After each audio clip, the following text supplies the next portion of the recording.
Welcome to the Nuclear Power Institute's The Path of Most Persistent podcast. The podcast highlighting individual stories of persistence, community outreach, and inspiration to support the continuing and emerging nuclear science and technology needs across the state of Texas.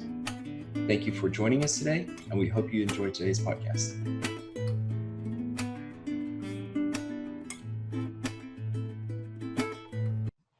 Howdy. Today we're going to be talking about perseverance, and we have a wonderful guest with us. We have the opportunity to talk with Dr. Valerie G. Segovia about her experience and thoughts on perseverance. And so welcome and thank you for joining us, Valerie, Dr. Segovia. And I'm excited to hear some of your insights on perseverance. Thank you, Travis. And of course, call me Valerie. And hello, Rebecca. It's so good seeing you this morning. Thanks for having me, guys. And I certainly appreciate this opportunity because this is our first attempt at having a podcast through NPI. And I'm so thrilled. And I have so much confidence in you two. I know it's going to be a good experience. Thanks. So I was wondering, can you tell us a little bit about your role as the program leader with Nuclear Power Institute and what all that role entails? Sure. So this is my 11th year with the Nuclear Power Institute. My role has shifted just a little bit during this past year, but it's been mostly about outreach to K-12. At least that's what it was initially when I was first hired on. Developing outreach programs for K-12 and also tying them to our higher ed partners and our industry partners in the area, the vicinities of our K-12 partners. As far as our K-12 outreach programs, it was always about enhancing, enriching the curriculum and experiences for not only students, our educational partners, and to really support our nuclear energy industry in Texas, but understanding that it takes all areas of STEM to enhance that area. That has always been our focus for outreach. Wonderful. Well, Valerie, our next question, you obviously have a lot of experience and longevity as a program leader and in this industry. How would you say you define perseverance? Well, for me, perseverance has really, it's interesting, but for me, it's always been about just getting up and doing what you have to do, regardless of the obstacles that have been either placed in your way intentionally or not, but just finding a way to push through them and getting done whatever it is you're wanting to get done or accomplish or achieve. I love that. That is so true. So true. And I'm always reminded too, guys, I'm a child of the 70s and the 80s, right? So every time I think about perseverance or fighting your way through, I'm always have flashbacks of Rocky. I don't laugh. But there was, I think in one of his later movies, because there's been so many, but one of his later ones that he had, I don't know if it was 10, 15 years ago, he had another Rocky Balboa movie, and there was a scene outside of his restaurant, one of his restaurant, I guess his only restaurant, with his son who was disgruntled with him, unhappy in life, and his son was arguing with him about something. He was angry with his father, and his father, Rocky, had this monologue of persevering, and he really didn't call it that, but it was about fighting. And that always stuck with me, not only because I've always been a Rocky fan, but because as a parent and communicating that with your children about fighting through. And I think he said something about it's not about how hard you hit, but it's about being hit and being able to get up and continue fighting and pushing through and getting along in life and doing what it is you want to do without blaming other people. That really spoke to me, especially at the time, because it struck me not only as a person receiving that message, but as a parent having to deliver a message to not only my own children, but to the students in my life as well. Awesome. That's a really great example. I love those Rocky films. I remember that specific scene as well. And so that one hit me as well. So that's great. Can you describe a time in your life where perseverance actually played a big role in shaping your decisions, or, you know, and any outcomes or anything like that?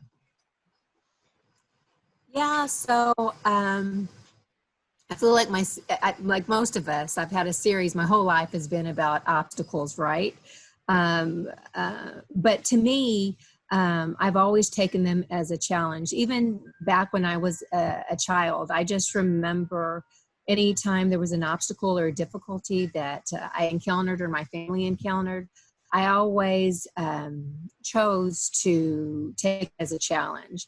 You know, again, going back to my childhood, I'm the 12th of 13 children. And when I was very young, my parents divorced. And that was very, very difficult because I live in a small town, and small towns can be brutal in situations like that. And my family is a little bit high profile in the community because, you know, we have very large families, and because of the kind of work my family does. So everybody thinks they know you and knows your experience, and not everybody can be kind. But I remember at that time sitting down, my mom sitting us down and telling us what was going to happen. I remember it very vividly. It was one of those moments in my life that is a marker. She called us into the living room, and at the time there was probably, I don't know, still maybe 9 of us in the home. My older brothers and sisters had already gone. Some of them were already in college. But I remember her calling us into the living room and telling us what was going to happen. And, you know, everyone started crying and all that type of thing. And I remember, for whatever reason, and my mother reminds me of this to this day, she said, "Valerie, all of a sudden you said, okay, we're going to be okay. Let's stop. We're going to be okay. Everything's going to be okay. You know, with mom, and mom loves us, and mom's strong, and everything's going to be okay." And looking over at her and saying, "Right, mom, it's going to be okay." But I just from being a very young child, I remember just being very observant into what was going on around me. And I don't know if that's one of those situations, as people say, was it something you're born with, you acquire, or was it thrust upon you? I feel like a lot of issues or situations in my life has been a combination of those. But I feel like my mother has always been an excellent example, and I've always wanted to make her proud and to alleviate some of the stress that I had observed in her. So I always wanted to fight, and that's kind of been my reputation in my family, to be a little bit of a soldier, a fighter. And with each challenge, if it's, you know, being a child or an adolescent, I was an athlete, so I had that same mentality.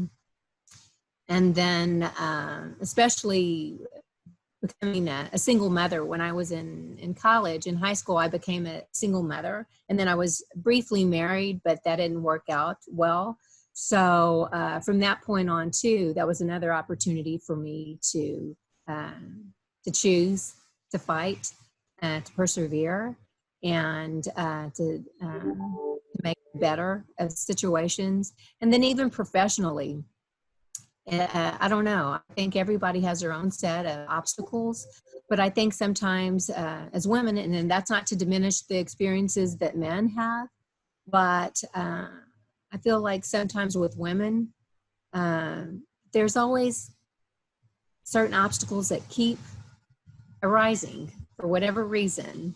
And again, I choose to use obstacles or to use that perseverance, not only to overcome and push through, but also I like to use obstacles or difficult times as an opportunity to evaluate my mind, heart, and soul, and see what area in those areas, what space I can make an improvement or make some kind of accomplishment.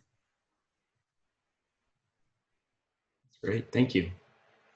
Thank you. Well, that definitely sounds like it was a very challenging and hard time in your life. And you did mention your mom was played a big role in your life at the time during that hardship, and that you were also an athlete.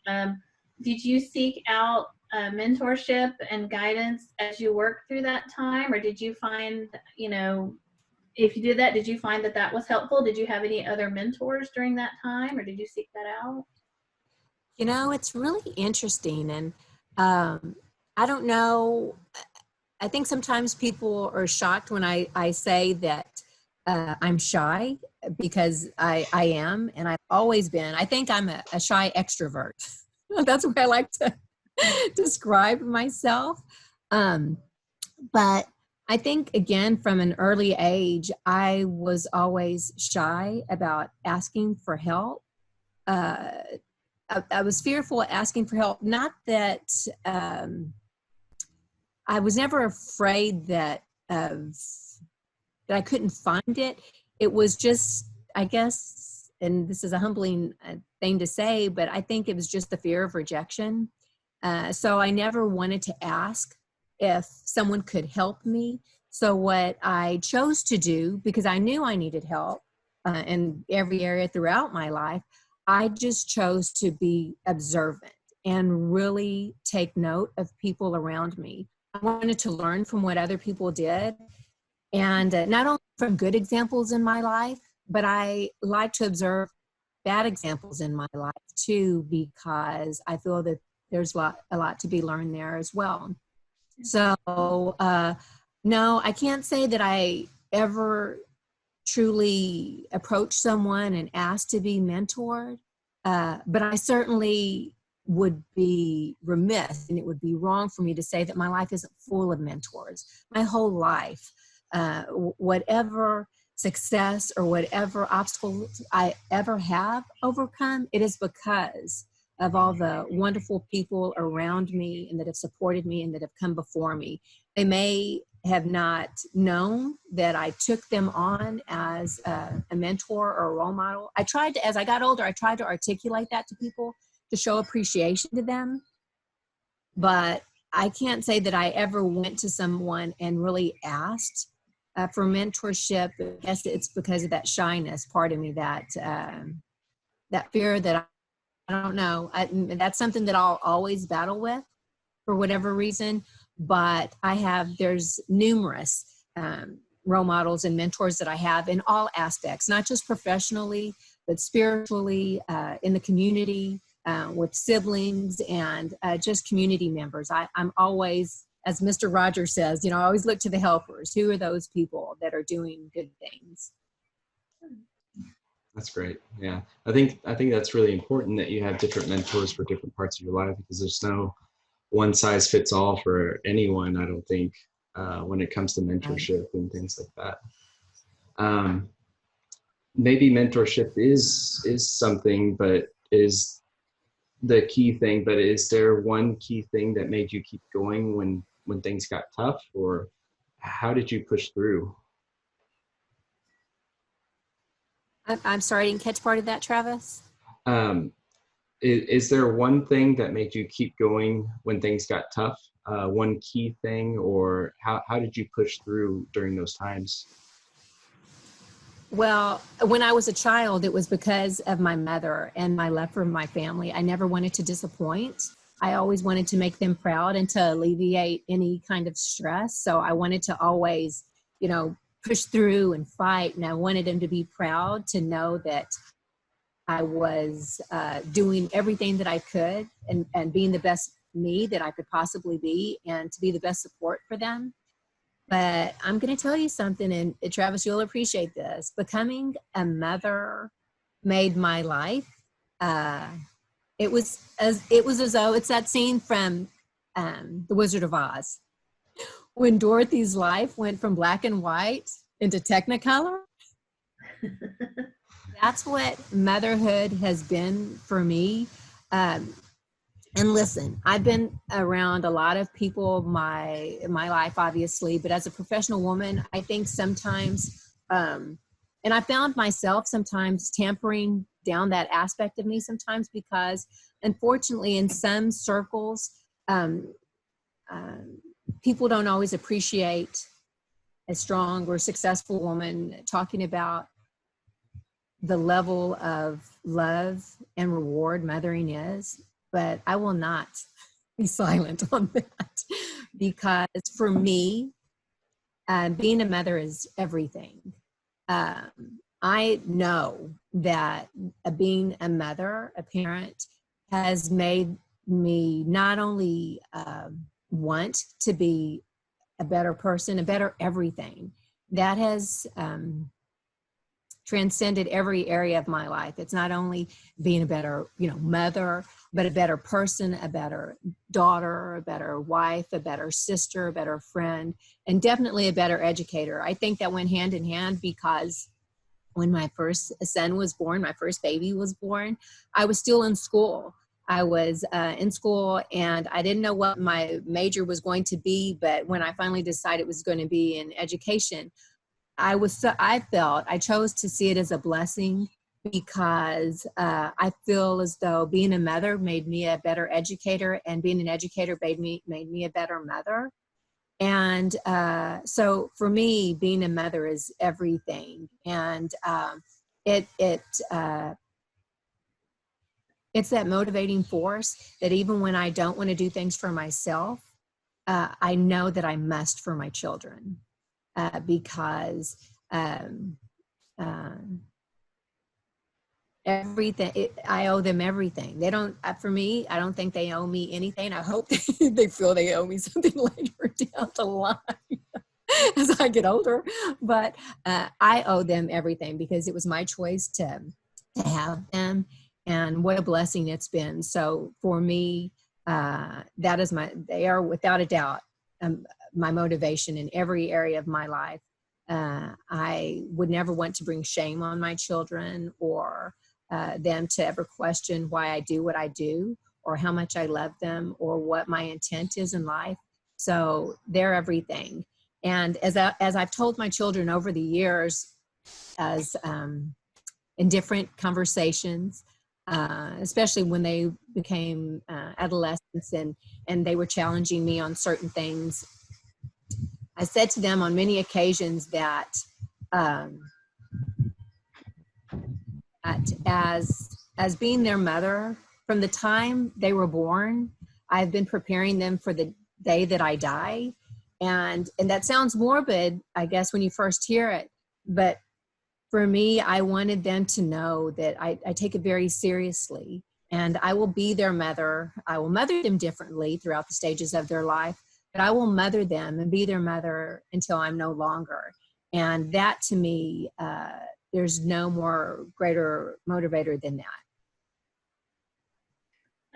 That is amazing. And thank you. As a single mom, I was a single mom for 10 years, so I can relate to a lot of that. So that is so wonderful. And there were so many, I'm sure, important lessons within that you learned, and a lot of challenges that you overcame and persevered through. What do you feel out of that was the most important? And if you could go back, would you change anything to get to where you are? I think about that a lot. And you don't want to. There's a certain level, I think, of parenting where you don't want to go back and think about all the coulda, wouldas. But again, going back to my mom, I'll tell you guys a short story. I remember when my baby was so small, and I moved back home with my mom when my baby was 3 months old. Okay, so we left our situation when he was 3 months old, and I was I had just turned 22.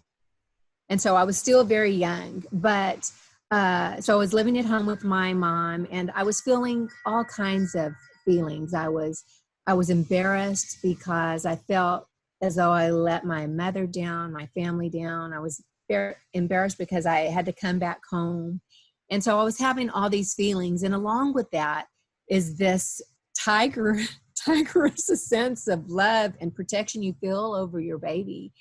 And every day I would cry over my son about, oh my God, I just love you so much. Oh my goodness. What would I do if something ever happened to you? I just love you so much. Oh my goodness. And one evening I was talking with my mom, and ridiculously, we were probably watching the Golden Girls together. But anyway, that's another story. But I remember sitting there with her on the couch and had my baby Marcus. And I remember just crying and telling her, Mama, I'm so afraid. I don't know what I'm going to do if something ever happens to him. I just love him so much. And she looked at me and she just said, Valerie, you've got to get a hold of yourself. And I'm looking at her. Here's a woman that has raised 13 children. And I'm looking at her like she doesn't understand, right? And I just said, Mama, but I just love him. And she said, listen to me. She said, I had and raised 13 children. And I could have made myself crazy, Valerie. I could still make myself crazy with worry, because you're still my babies no matter how old you are. There's something that I learned long ago. And she said, I know it's easy for me to look back now and think of the mistakes that I made or with the things I could have done or I should have done. But there's one thing that gives me peace and allows me to move forward and to not have regret. She said, I know I made mistakes and I'm sorry for that. But every day I woke up telling myself, I'm going to do the best I can. And I'm going to be the best I can. And that's all I can do. And my mother's a very faithful woman. She's a woman of prayer. She's my shero in so many different areas. So when she said that, it really meant a lot. And because I know that's how she lived her life. And she also said to me, which is something my mother still practices to this day, is that you pray with your baby every day. You pray over your baby. And every time your baby or when he becomes a young man, every time he leaves your home, you bless him. And we're Catholic. So our tradition is to bless ourselves, before we pray or before a meal and as my mother always raised us, before we would leave the house, she would kiss us and then bless us, give us the sign of the cross on our forehead. And so I've always done that with my children, and it doesn't matter, but it does. It is really, all of that has given me a lot of peace as my children challenged me, some of them more than others, as they were going through adolescence. And then when they went off to college, there were so many times when you're left alone with your feelings and your thoughts. And I don't know if it's a sadistic way of our personalities wanting to pull us into those times of regret. But I hear my mother's voice, and thank goodness she's still with us, so I can hear her every day, literally if I wanted to. But just of her saying, did you do the best you can at that time? It may not have been the best. You may have made mistakes, but were you doing the best that you can? And I can honestly say that I did. I fought the fight every day, and I continue to fight it every day. And again, I know I'm not perfect and I don't make mistakes, but when I recognize I made a mistake with my children, I do apologize, because I want them to know that I want them to recognize that if I ever hurt them, that was never intentional. And I want them to know that there's strength and weakness in humbling yourself before somebody when you need to.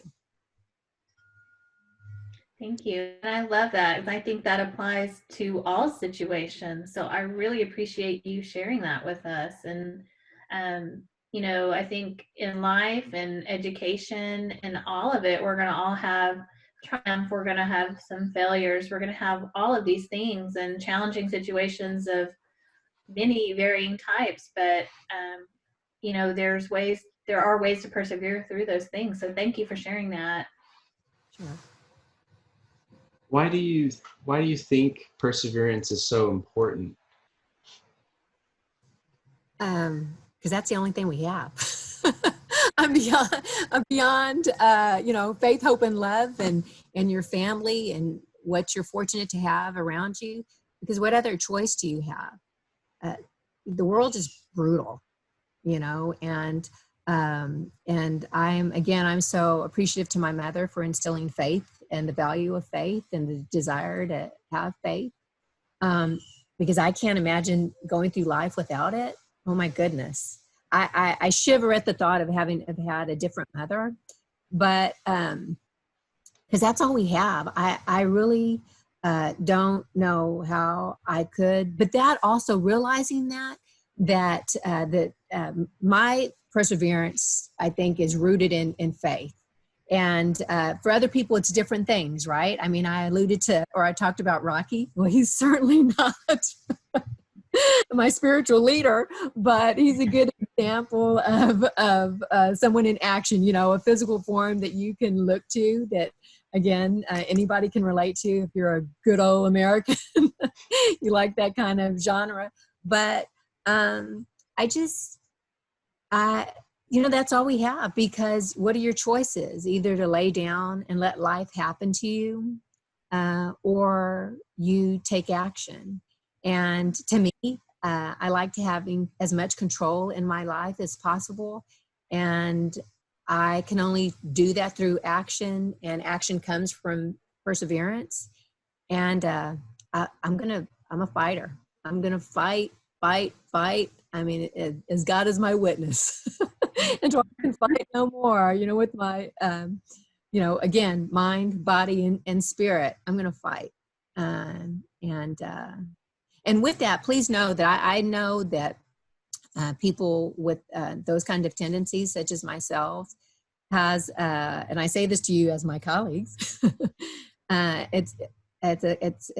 to be cautious of that too, because sometimes in your passion to fight and to be focused and to get over a hurdle, sometimes you can step on people because you're leaping through situations, and sometimes your tenacity sometimes can be brutal to people that are next to you, just or in your vicinity. And so for you as my colleagues, I know we're just starting to work together. I please know that if I ever, or if I do ever unintentionally bump you in those desires to move forward, I'm going to apologize for that now. But I want you to know, as my colleagues, is that I try to be conscientious of that, even though sometimes it may or may not appear that I am.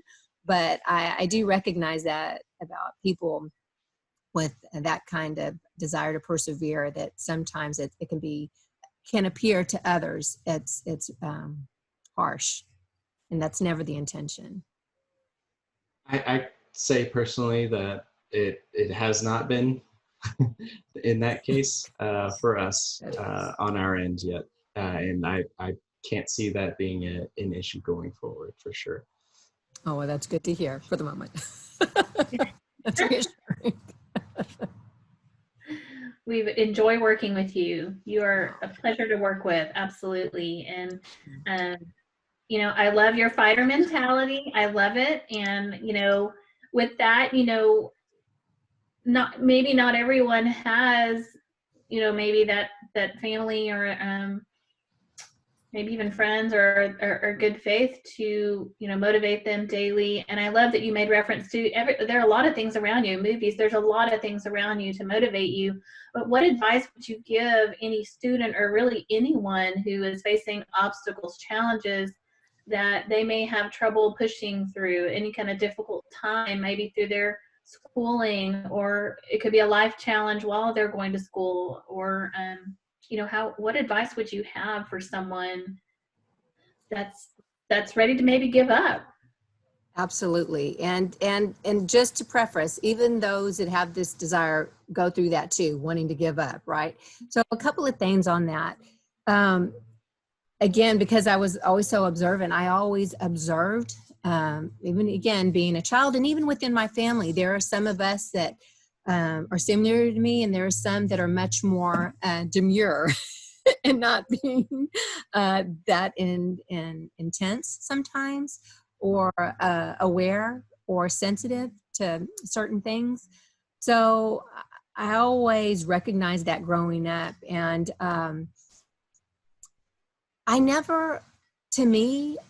always felt compassion in that way, not in a way that that I felt those people were diminished at all. I did not, because I understand everyone has a different personality and a different experience. But for me, for people, I think, again, a few things. I think it is incumbent upon people that do have a lot of desire to persevere, that it is our responsibility to help those around us, right? Just as citizens in the world and in your own families, is it just a community member, if it's a colleague or whatever it is, your space in the world, it is our responsibility to be helpers. And when you see someone struggling, it is for the strong to help the weak. And I won't go much further than that, other than I think that, again, transcends into every area of life. Because, again, I'm a person of faith, and I feel that for me, this desire to persevere is a God-given gift, right? And it was nurtured through my mother and my family and all my experiences and all the love and support of all the role models and mentors in my life. But because it was a gift, and it's one I choose to nurture, that I feel it's a gift that has to be shared. So when I see someone struggling, and this has always been a message to my own children and to definitely the students that I've had from very early stages of my professionalism, is that it's your responsibility to help those around you. And when you see somebody struggling or having a hard time, it is your responsibility to help. So that's on that end of it. And for those that are struggling, I think it's just trying to help them find a path forward. Again, not everybody has, like you said, maybe have been given, to me, again, I refer to it as a gift of faith. Maybe their strength comes from something else. And it's not for me to judge where that comes from, because we all have different experiences. And I just hope that I can help people focus on whatever it is that brings them strength and brings them relief, and to help them in that area. One thing I've always tried to do as well, whenever I communicate with students, whenever given the opportunity to speak before them, either directly or indirectly, I always like to begin somewhere in the middle, remind them that my personal belief is that everyone was born special, right? Not everybody believes in that, and I know right now there's a movement that to tell young people you're not special, right? And that's okay if that's your choice. But my belief is that we are born special. And we're born special because, again, my personal belief is because we were born in the likeness of our Creator. So no denying we're special, and that's my argument. But even if you believe that or not, it's only those people that choose to believe that they're special, that will accomplish great things or be able to persevere. Even if you've come from the perspective of the philosophy that you weren't born special, but you have to tell yourself every day, and this is part of persevering, is that I am special because I said I am, or I say I am, or I choose to be, or I have the right to be here, to live a good life. And it's only those people that can accomplish things. Because until you own it, and until you decide that you have a place, whatever it is, if it's within your classroom, within your team, within your community, your family, until you decide you deserve it, you may not feel it, fake it till you make it, but until you choose to live your life that way, you're always going to struggle a little bit more than those that have decided that they do deserve and that they are special enough to be seated at the table. So I do like to tell students to know that I believe that they're special. If that means something to them or not, that's okay.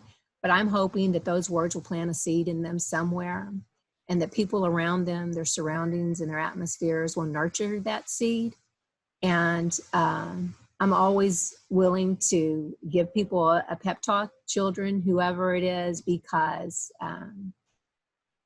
we owe that to one another. And this whole desire for me led me to when I decided to attain and complete my doctorate, my work, my dissertation was on resiliency. And it's because when you go through that whole process of going through a doctoral program and trying to come up with a thesis, your advisors will tell you, it needs to be more narrow. You have to zero in, because when you first start coming up with these ideas, they're so big because you're used to having to think really big at concepts. But when you start going through that process over years, they keep telling you, no, zero in. You have to zero in. It needs to be more simplistic. What is your focus? What is your thesis? And my advisors would always say, what's meaningful to you? What is something that you're interested in, you feel passionate about? And after really drilling down into who I am, what I believe in, what message do I want my children to carry forth, and all those that I love, it's about resiliency, right? And in our discussion today, perseverance, it can really mean the same thing. So I took that opportunity to really dissect it, because I wanted to understand it, because I believe that it's not only something that some people are born with, perhaps, but that it can also be taught. And I hope through all the programs and efforts that we develop as a team in NPI and everywhere else, that we somehow intentionally, with a design structure or just underlying, that there's always that message to our students and to our partners about being resilient, being persistent, because that's all we have to get through in life. Thank you. Thank you. Really appreciate all of your time today, and your insights and thoughts on perseverance, and giving us some of your personal backstory and how it's affected you throughout your path to where you are today. So thank you again. Thank you. And I want to say to you both, it has been such a pleasure to get to know you both and to work with you. And I want you to know, you two specifically, to know that you make me want to be a better colleague and partner in all that we do. And if there's ever something that I can do better or assist you in some way, please let me know. And I want to better serve. So thank you again. Absolutely. Thank you. Thank you. Thank you for listening to our podcast. The Nuclear Power Institute is a joint center with Texas A&M University and the Texas A&M Engineering Experiment Station, and is a component of the Nuclear Engineering and Science Center. For more information about our center or about our guest speaker today, please visit our website at npi.tamu.edu and look for us on Facebook, Twitter, and YouTube. Thank you.